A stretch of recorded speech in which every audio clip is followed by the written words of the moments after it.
In this video, we will take a look at the points to be aware of when using the Blender Grease Pencil object with 3D Mesh.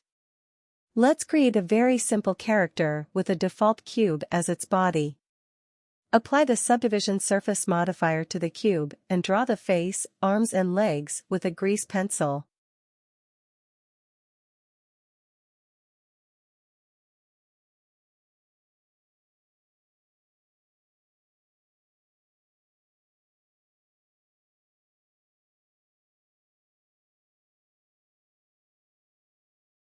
It is regrettable that shadows are not yet supported for grease pencil objects, but since there are many projects that can be carried out with this level of artwork, we proceed with rendering.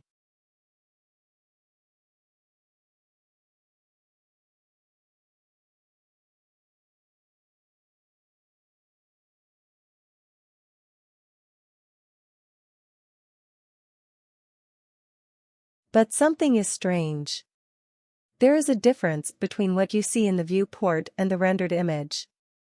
After rendering the 3D object first, it is output in the form of overlaying the grease pencil object. A warning message is also displayed.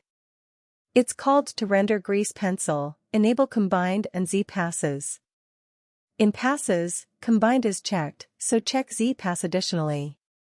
Now if you render again, it will render as you see it in the viewport.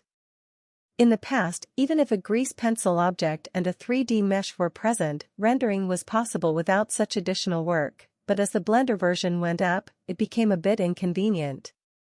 It doesn't feel like grease pencil is actively supported in Blender. Looking at the fact that grease pencil shadows are not supported yet.